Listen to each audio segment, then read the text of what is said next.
Viral carbon atom, it form strong bonds, monovalent हो सकता है, डाइवेलेंट हो सकता है, ट्राइवेलेंट। बॉन्डिंग में पार्टिसिपेट नहीं कर रहे, और जो बॉन्डिंग में पार्टिसिपेट कर रहे हैं they are known as bond pair of electrons. Electrons यहाँ पे अवेलेबल है क्योंकि 4 हैं, तो इस वजह से इलेक्ट्रिसिटी कंडक्ट करता है। लेकिन ग्रेफाइट में each carbon is bounded to 4 other carbon atoms, valency 4 ही है, तो कोई फ्री इलेक्ट्रॉन्स नहीं है, इसलिए वो इलेक्ट्रिसिटी कंडक्ट नहीं करता। बात समझ?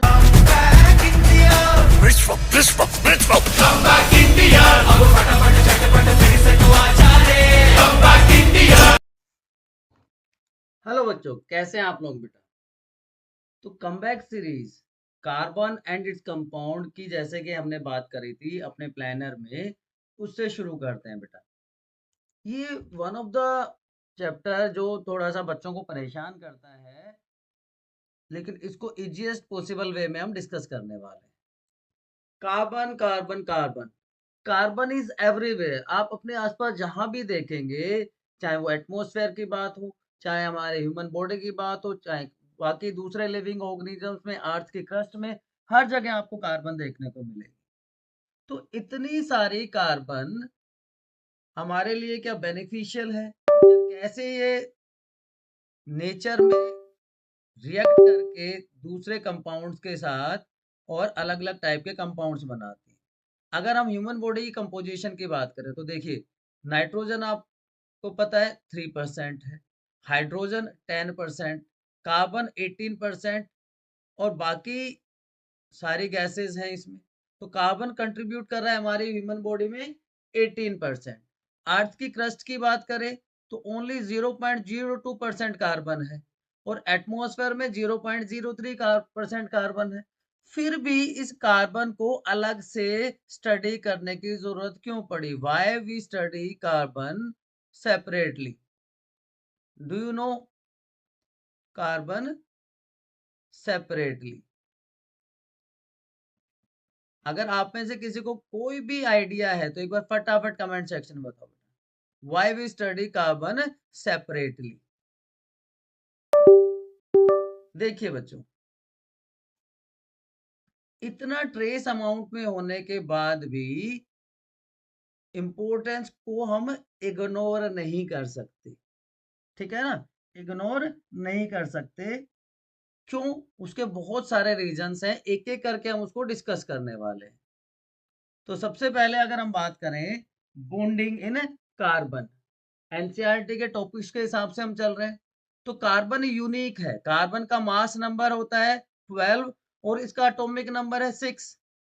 तो दो शेल है, के शेल में 2 इलेक्ट्रॉन और एल शेल में 4 वैलेंस इलेक्ट्रॉन होते हैं। तो वैलेंसी कितनी हो गई कार्बन की? वैलेंसी कितनी है कार्बन की? 4 है। क्लियर है?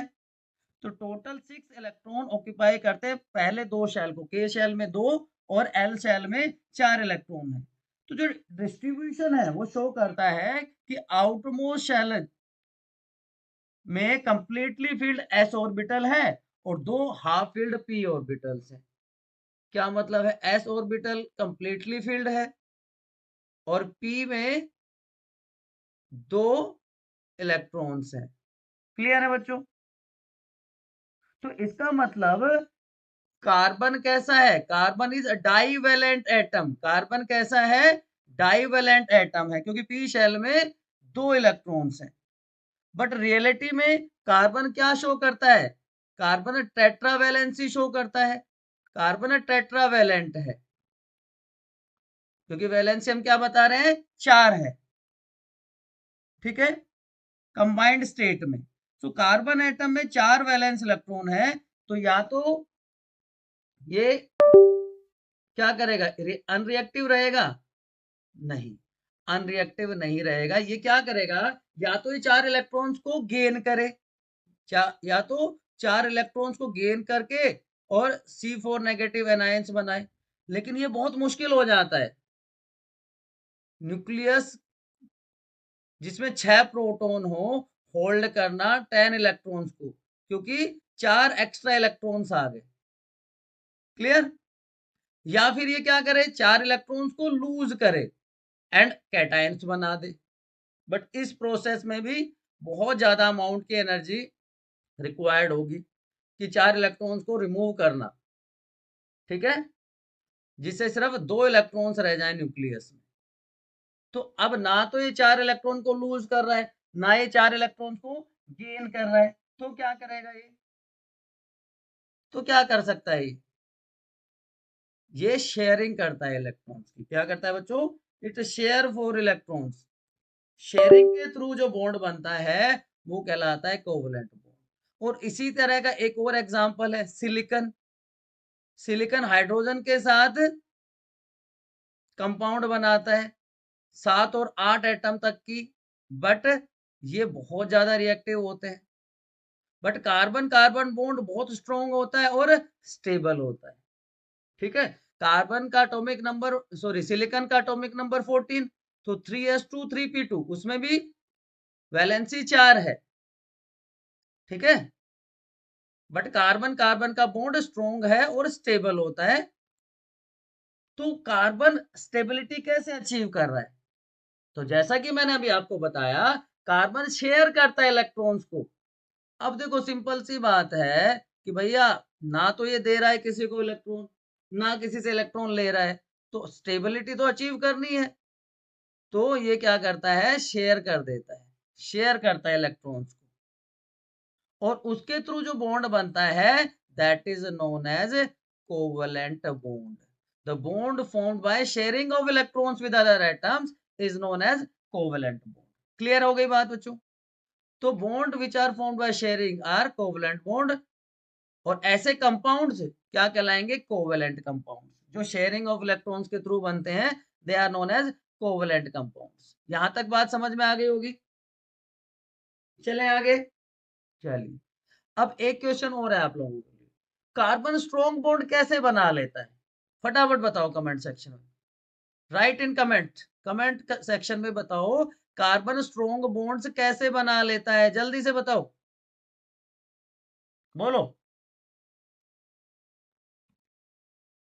स्मॉल साइज है, के और एल दो ही तो शेल है इसमें, के और एल दो ही शेल्स हैं, ठीक है। तो स्मॉल साइज की वजह से जो न्यूक्लियस है वो शेयर्ड इलेक्ट्रॉन पेयर को स्ट्रांगली होल्ड कर लेता है, इसलिए जो बॉन्ड बनते हैं वो स्ट्रॉन्ग होते हैं। लेकिन bond formed by element having bigger atoms are weaker, ठीक है। जो कार्बन से बड़े एटम्स के एलिमेंट्स के जो बॉन्ड्स होते हैं वो वीक होते हैं, लेकिन कार्बन स्ट्रॉन्ग बॉन्ड बनाता है ड्यू टू स्मॉल साइज। अब कोवेलेंट बॉन्ड्स डिफरेंट टाइप के हो सकते हैं। आपने लुईस कॉन्सेप्ट पढ़ा है। लुईस कॉन्सेप्ट क्या कहता है? जो इलेक्ट्रॉन डॉट स्ट्रक्चर भी हम डिस्कस करने वाले हैं। तो लुईस ने कहा कि कोवेलेंट बॉन्ड जो शेयरिंग से बन रहा है वो same number of electron share करेगा between two atoms to complete their octet, to complete their octet. जैसे फॉर एग्जांपल हाइड्रोजन हो गया, क्लोरीन हो गया, ये क्या कर रहे हैं? एक एक इलेक्ट्रॉन को शेयर कर रहे हैं, तो सिंगल बॉन्ड प्रेजेंट है। जबकि ऑक्सीजन दो इलेक्ट्रॉन को शेयर कर रहा है तो उसके बीच में डबल बॉन्ड है। नाइट्रोजन 3 इलेक्ट्रॉन शेयर कर रहा है तो उनके बीच में ट्रिपल बॉन्ड है। तो hydrogen single bond, oxygen double bond and nitrogen triple bond बनाता है। एक चीज और आपको यहाँ याद रखनी है बच्चों कि जो इलेक्ट्रॉन्स वैलेंस शेल के हैं सिर्फ वही शेयरिंग में पार्टिसिपेट करेंगे, ठीक है। अब कई बार क्या होता है, जो आउटरमोस्ट शेल के इलेक्ट्रॉन है जो बॉन्डिंग में पार्टिसिपेट नहीं करते, they are known as lone pair of electrons. Lone pair of electrons जो बॉन्डिंग में पार्टिसिपेट नहीं कर रहे और जो बॉन्डिंग में पार्टिसिपेट कर रहे हैं they are known as bond pair of electrons या बॉन्ड पेयर इलेक्ट्रॉन्स। क्लियर? जैसे ऑक्सीजन है, ऑक्सीजन में 6 वैलेंट इलेक्ट्रॉन्स हैं, ठीक है ना, 2 6, they can participate in bonding. लेकिन इन 6 में से मैं आपके लिए बनाता हूं, एक सेकंड देखिए। ऑक्सीजन का हम एग्जांपल लेते हैं। ऑक्सीजन एटॉमिक नंबर 8, तो 2 6, तो आउटरमोस्ट शेल में 6 इलेक्ट्रॉन है, 6 electrons are there. Out of these 6 electrons 2 electrons are shared by oxygen atom. 2 electrons are shared by oxygen atom. तो बॉन्ड फॉर्मेशन के बाद इसमें 4 इलेक्ट्रॉन्स बच जाते हैं, या हम कह सकते हैं 2 लोन पेयर्स आर फॉर्म्ड, या 2 लोन पेयर्स आर प्रेजेंट। देखो ऐसे बना सकते हो, ये ऑक्सीजन है, ये पार्टिसिपेट नहीं कर रहे, लेकिन ये वाला ये डबल बॉन्ड बना रहा है, ये दूसरा ऑक्सीजन एटम है, इसके पास भी 2 लोन पेयर हैं इलेक्ट्रॉन्स के, लेकिन 2 इलेक्ट्रॉन शेयर करके डबल बॉन्ड बना दिया। तो ये वाला तो क्या हो गया, बॉन्ड पेयर हो गया, और ये क्या हो गया, लोन पेयर हो गया।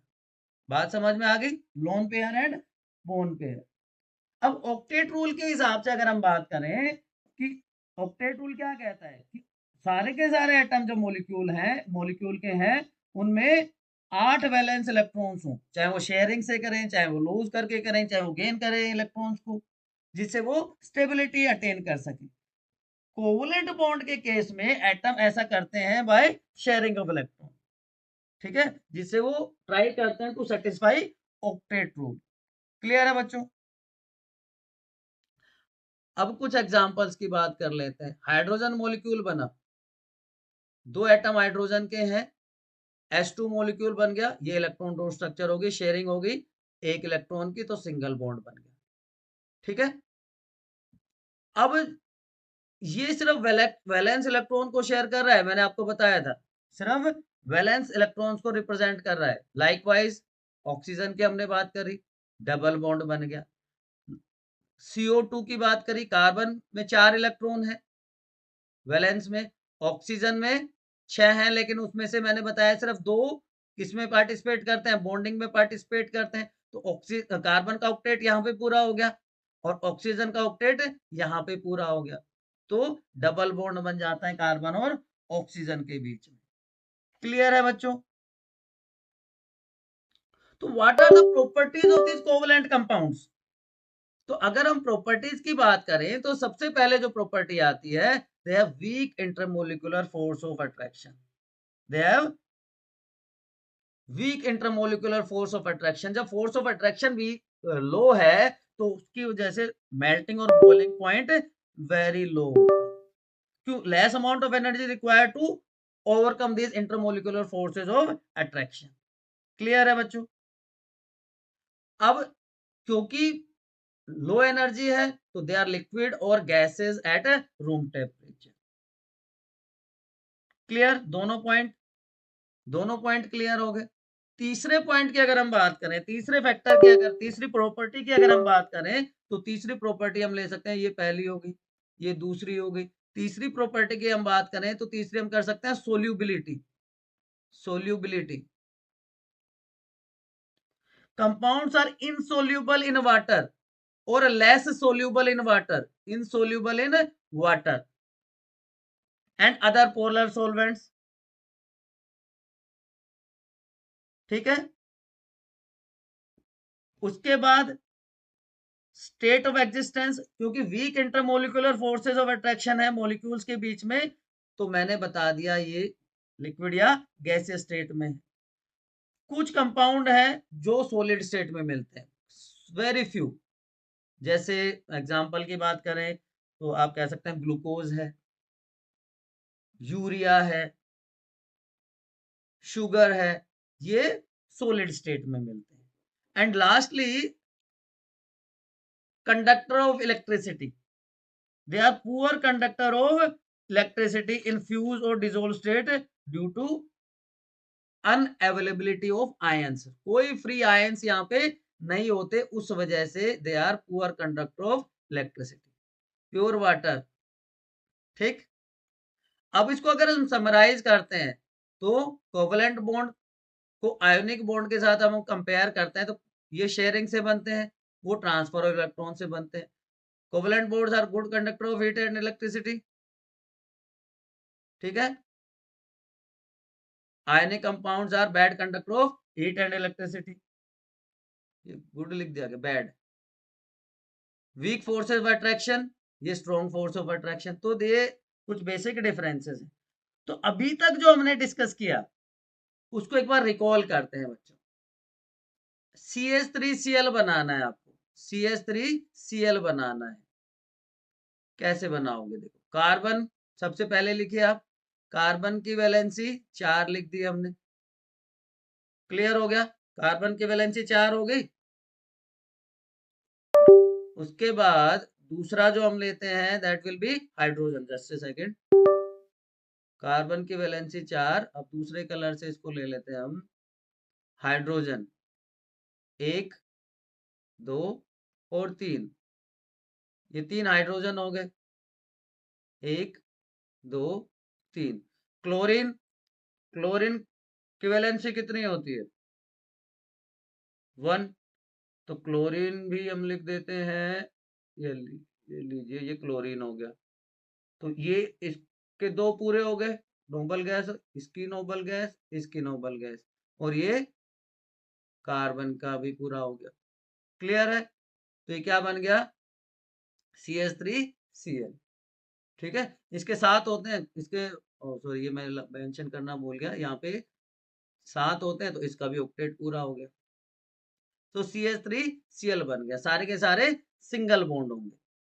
क्लियर है? अब यहाँ पे एक टेबल आपको दिख रही होगी जहां पे एलिमेंट्स PQRS हैं और उनके इलेक्ट्रॉनिक कन्फिग्रेशन है। अब आपको बताना है कि कौन से एलिमेंट कोवलेंट बॉन्ड बनाएंगे विद कार्बन, PQRS। देखिए P, इसके आउटरमोस्ट शेल में 6 इलेक्ट्रॉन है, मतलब ये 2 इलेक्ट्रॉन इसको चाहिए ऑक्टेट पूरा करने के लिए। इसको 1 इलेक्ट्रॉन लूज करना पड़ेगा, इसको इलेक्ट्रॉन गेन करना पड़ेगा, और इसका तो कंप्लीट ऑक्टेट है, इसका तो कंप्लीट ऑक्टेट है। तो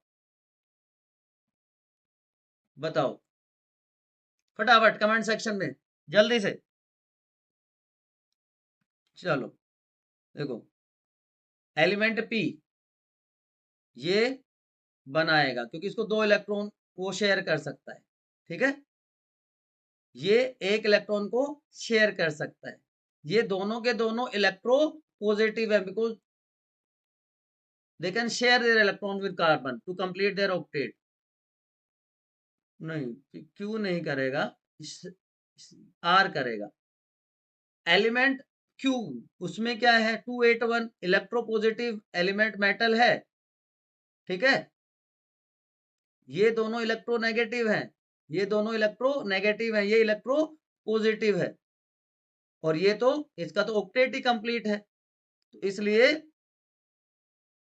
P and R will form covalent bond with carbon atom. Clear है बच्चों? बोलो हाँ। हाँ ठीक है।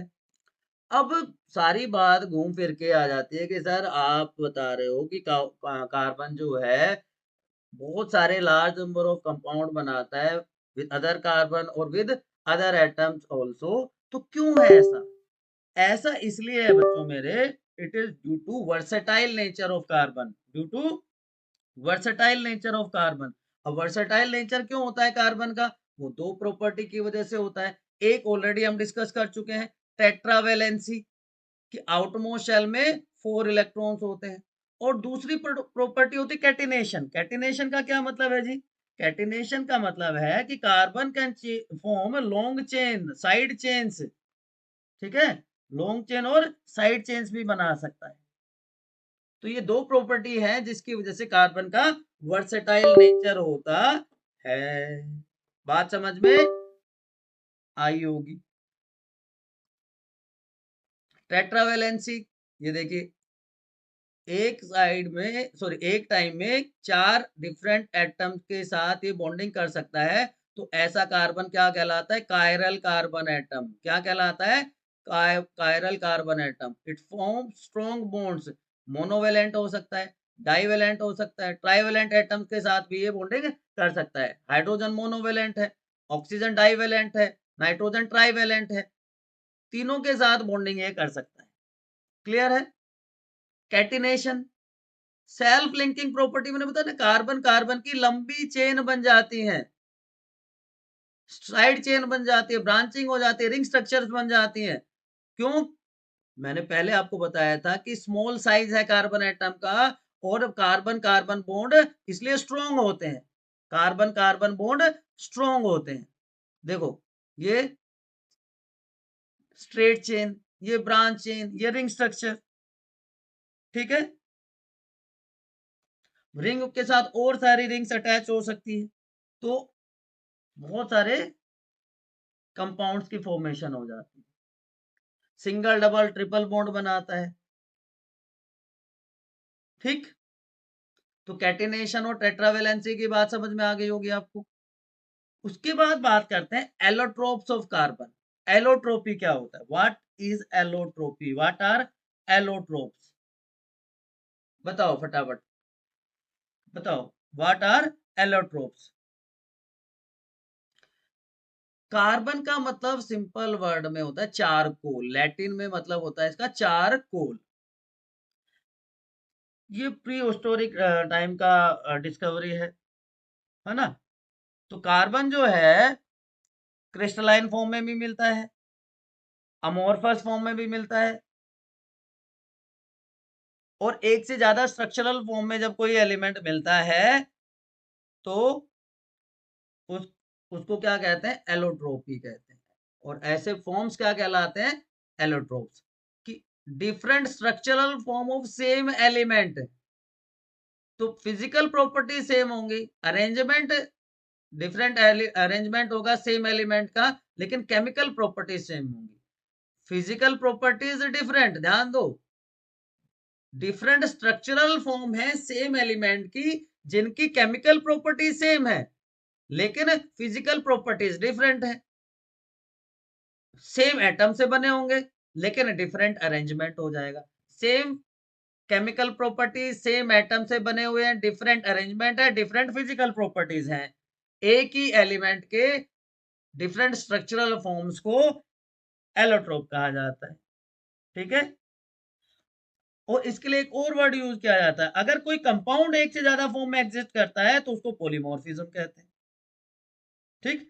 अब कार्बन की मैंने बताया दो फॉर्म है, क्रिस्टलाइन फॉर्म भी है और अमोर्फस फॉर्म भी है। क्रिस्टलाइन एंड अमोर्फस दोनों फॉर्म मिलती है। तो क्रिस्टलाइन फॉर्म में कौन कौन से आ जाती हैं? प्योर कार्बन जो है वो ग्रेफाइट की फॉर्म में मिलता है, डायमंड की फॉर्म में मिलता है, और बकमिंस्टर फुलरीन C60 की फॉर्म में मिलता है। तो ये सारी क्रिस्टलाइन फॉर्म्स हैं। और अमोर्फस फॉर्म की बात करें तो कोल हो गया, कोल हो गया, कोक, चारकोल, ये सारी क्या है? Amorphous forms. क्लियर है बच्चों? अब आपने ये तो सुना होगा कि डायमंड हार्डेस्ट सब्सटेंस है, इसलिए इसको कटिंग में, ग्राइंडिंग इंस्ट्रूमेंट्स में इसको यूज किया जाता है। तो ग्रेफाइट और डायमंड, हालांकि मैंने तीसरा भी बता दिया आपको। अब फिर भी आप बताओ, थर्ड एलोट्रोप कार्बन का क्या था? C60 भी कहते हैं उसको, C60, Buckminster fullerene, Buckminster fullerene, buckyball भी कहा जाता है इसको, it is also known as buckyball, buckyball. अब ग्रेफाइट जो है इलेक्ट्रिसिटी कंडक्ट करता है, बट डायमंड नहीं करता। Why? Why graphite is a good conductor of electricity but diamond is not a good conductor? क्यों है ऐसा? ऐसा इसके अरेंजमेंट में है, ये देखिए।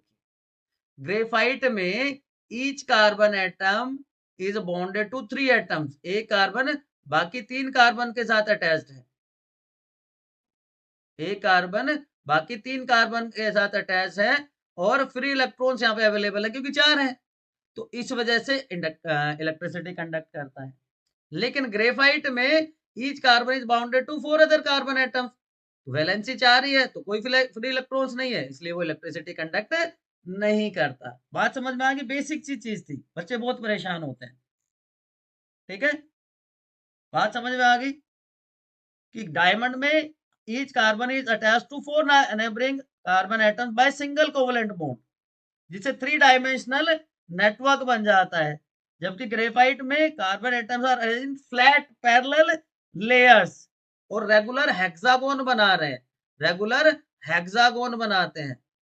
यहाँ पे हेक्सागोन बनता है, जबकि वहां पे क्या बनता है बताओ? डायमंड में क्या बनता है? 3 डायमेंशनल नेटवर्क बन जाता है। ठीक, तो ग्रेफाइट अक्वायर कर सकता है even double bond character, even double bond character. अब यहाँ पे ये सॉफ्ट क्यों होता है ग्रेफाइट फिर? क्योंकि यहाँ पे वीक वंडरवॉल फोर्सेस होते हैं, वीक वंडरवॉल फोर्सेस होते हैं, वीक वंडरवॉल फोर्सेस। और इलेक्ट्रॉन फ्री है हर कार्बन एटम में, तो जो लेयर्स हैं वो एक दूसरे के ऊपर स्लाइड कर सकती हैं।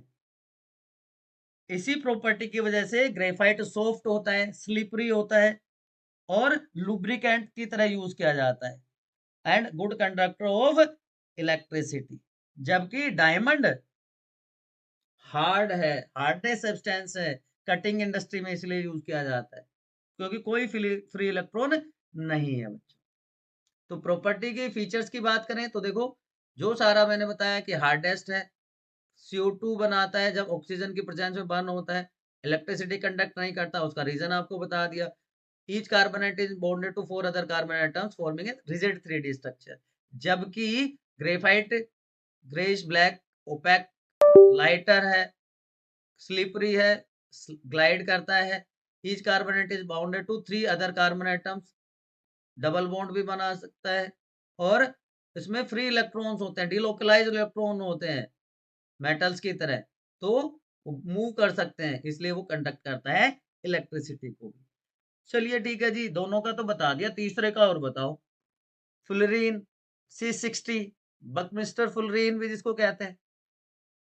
डार्क सॉलिड होता है रूम टेम्परेचर पे, ना तो हार्ड होता है ना बहुत ज्यादा सॉफ्ट होता है ग्रेफाइट की तरह।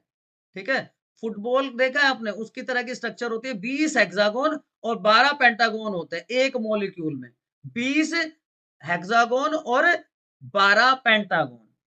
ठीक है बच्चों, अभी क्विक मैं कंपैरिजन आपसे एक्सपेक्ट करता हूं। एक तरफ हम लिख देते हैं डायमंड, लिख देते हैं, चलिए डायमंड और ग्रेफाइट का कंपैरिजन करते हैं, डायमंड एंड ग्रेफाइट, इसका कंपैरिजन हम फटाफट करते हैं। तो एक पहली प्रॉपर्टी, डायमंड की पहली property, hardest material known, because there is no free electron. ये सॉफ्टेस्ट हो गया क्योंकि फ्री इलेक्ट्रॉन है, एक डबल बॉन्ड भी होता है। दूसरी प्रॉपर्टी इंसुलेटर है, इलेक्ट्रिसिटी कंडक्टर नहीं करता। ये क्या है? कंडक्टर है, इलेक्ट्रिसिटी कंडक्ट करता है। ठीक है सर। तीसरी बात, व्हाट यू से, हाईली ट्रांसपेरेंट है, ट्रांसपेरेंट है, इसीलिए तो मार्केट में बहुत ज्यादा डिमांड है इसकी, कॉस्टली होता है। ये ओपैक होता है। चलिए नेक्स्ट प्रॉपर्टी, 3D स्ट्रक्चर बनाता है और ये हेक्सागोन बनाता है। ठीक, ये स्लीपरी भी लिख सकते हो, सॉफ्ट के साथ आप स्लीपरी भी लिख सकते हो। तो ये बेसिक डिफरेंसेस हैं in diamond and graphite. Clear है बच्चों? अब एक और चीज आ जाती है, नई चीज आ जाती है, वो हम क्या कहते हैं उसको? Organic compound. मैंने स्टार्टिंग में बताया था ना कि कार्बन को अलग से क्यों डिस्कस किया जाता है, क्यों स्टडी किया जाता है, क्या रीजन है कार्बन को बिल्कुल अलग स्टडी किया जाता है। अब ऑर्गेनिक कंपाउंड वर्ड हमने यूज किया है यहाँ पे। ऑर्गेनिक कंपाउंड क्या होता है? यूरिया आपने सुना होगा, आपने शुगर सुने होंगे, फैट्स सुने होंगे, प्रोटीन्स, विटामिन। तो ऐसे कंपाउंड्स जो आइसोलेट कर सकते हैं डायरेक्टली या indirectly from living organisms like animal और प्लांट्स, उनको हम क्या कहते हैं? Organic compounds. कंपाउंड्स डायरेक्टली और इनडायरेक्टली, डायरेक्टली और indirectly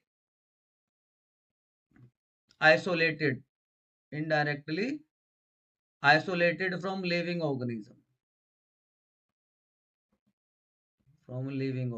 are known as organic compounds. बात समझ में आ गई?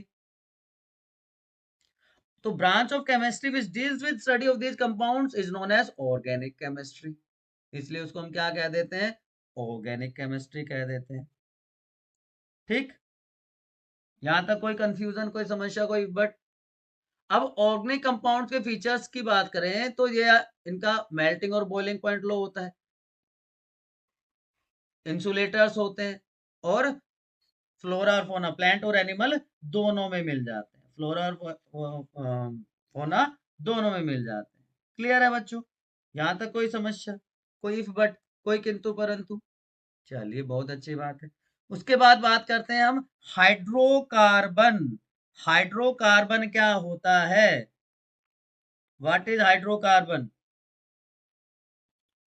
देखो, दो वर्ड हैं इसमें, ऐसे कंपाउंड्स जिसमें हाइड्रोजन और कार्बन दोनों हो, जो दोनों से मिलके बना हो, वो क्या कहलाएगा? हाइड्रोकार्बन। बात समझ में आ गई? हाइड्रोकार्बन क्या होता है? जो दोनों से मिलके बना हो, जिसमें कार्बन भी हो और जिसमें हाइड्रोजन भी हो, वो क्या कहलाएगा? हाइड्रोकार्बन। ठीक, the organic compounds which consist of carbon and hydrogen only are known as hydrocarbons। दोनों का एटॉमिक नंबर दिख रहा है आपको? क्लियर है बच्चों? चलें आगे। अब ये दो तरह के हो सकते हैं, सैचुरेटेड एंड अनसैचुरेटेड हाइड्रोकार्बन। अगर सिर्फ सिंगल बॉन्ड है, सिंगल बॉन्ड है मतलब व्हाट यू से, कार्बन एटम्स के बीच में, तो वो क्या कहलाएगा? सैचुरेटेड। अगर डबल या ट्रिपल बॉन्ड है कार्बन कार्बन के बीच में, तो वो क्या कहलाएंगे? Unsaturated hydrocarbon. Saturated and unsaturated hydrocarbon. बात समझ में आ गई? बात समझ में आ गई? तो इसके दो बेस्ट एग्जांपल आप बता दो मुझे, हाइड्रोकार्बन के दो बेस्ट एग्जांपल्स, कोई भी बताओ फटाफट कमेंट सेक्शन में, जल्दी से बोलो फटाफट, दो बेस्ट एग्जांपल, जल्दी जल्दी जल्दी जल्दी जल्दी। अरे सबके सब यूज करते हो, सबके सब यूज करते हो। Coal and petroleum, coal and petroleum are two best examples of hydrocarbon. अब पेट्रोलियम एलिफेटिक हाइड्रोकार्बन होता है, ये एलिफेटिक है, और कोल एरोमेटिक है। अब ये सर क्या नई चीज ले आए आप, एलिफेटिक एंड एरोमेटिक। चलिए, ये भी बताएंगे बच्चों आपको, एलिफेटिक और एरोमेटिक का डिफरेंस भी आपको बताया जाएगा। बता दूं? बता दूं? बोलो।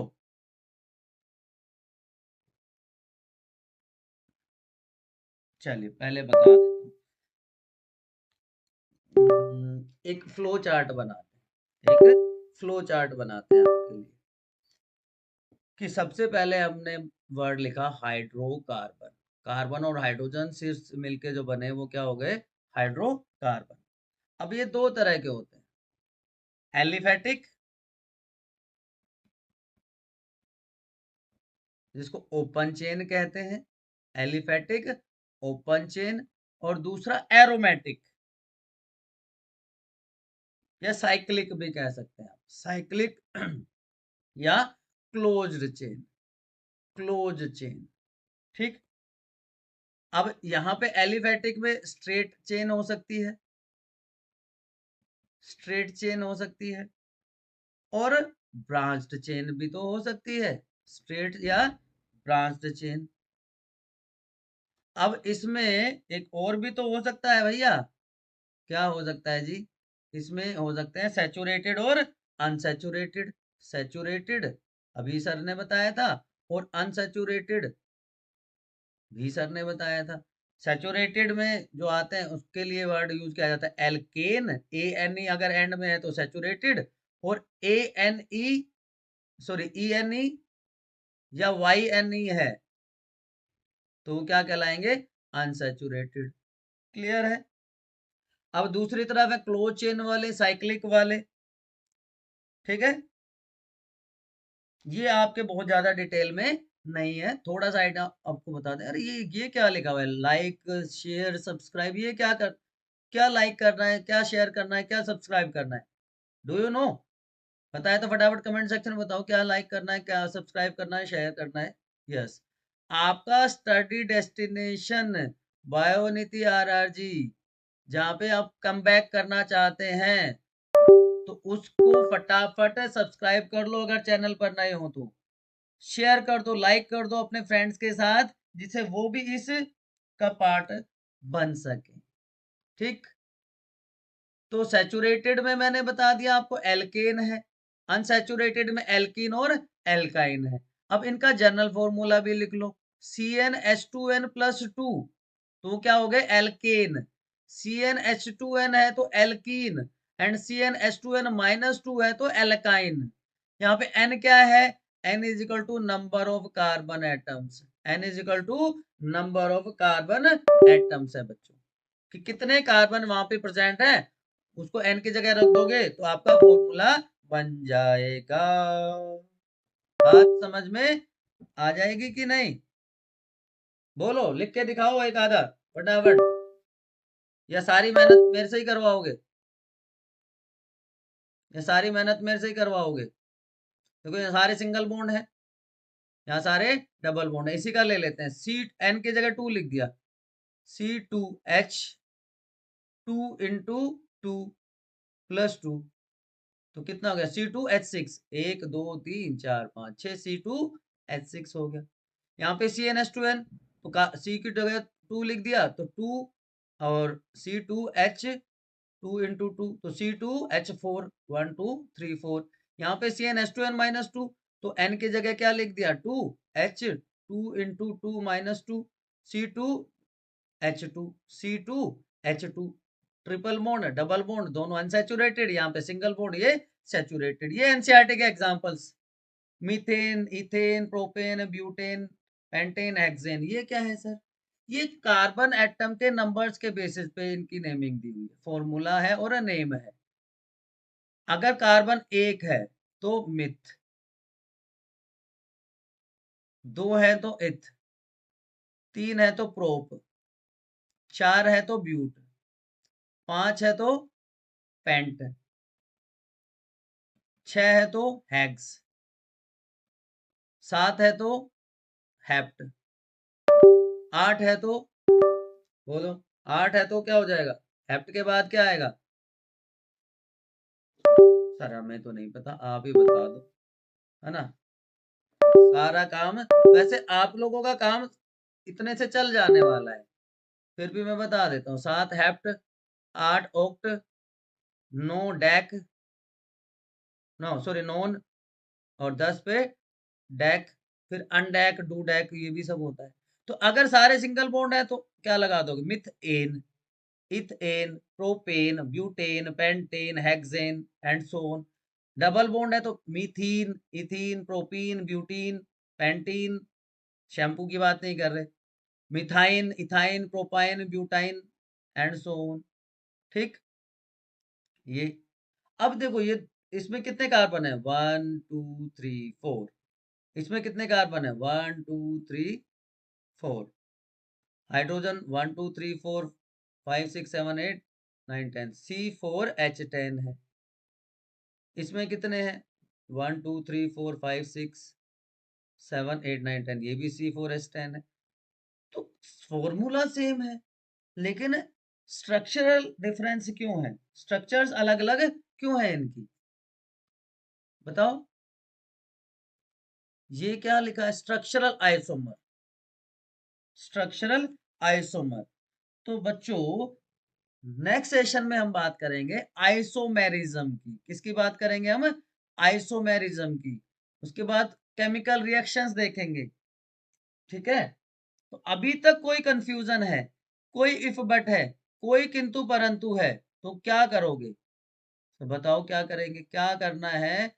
आपके स्टडी डेस्टिनेशन बायोनिति RRG के कमेंट सेक्शन में पूछना है।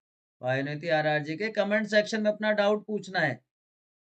अगर चीजें समझ आ रही हैं तो सब्सक्राइब करके शेयर कर दो, लाइक कर दो और अपना कम बैक कर लो बच्चों, कम बैक कर लो। पूरा का पूरा प्लानर आपको दिया हुआ है। आपको और क्या कर सकते हो आप हमारा टेलीग्राम चैनल ज्वाइन कर सकते हो और आप हमारी मेंबरशिप ज्वाइन कर सकते हो। क्लियर है बच्चों? सारा का सारा लिंक आपको डिस्क्रिप्शन में मिल जाएगा। बस आपको फॉलो करना है और पढ़ते रहना है। ठीक है ना बच्चों? फॉलो करना है और पढ़ते रहना है। आपके लिए मेहनत हम कर रहे हैं। आप सेकंड पार्ट में जब रिवीजन प्लान स्टार्ट होगा तो आपकी मेहनत बढ़ जाएगी। ठीक है बच्चों? सी यू सून। Keep studying.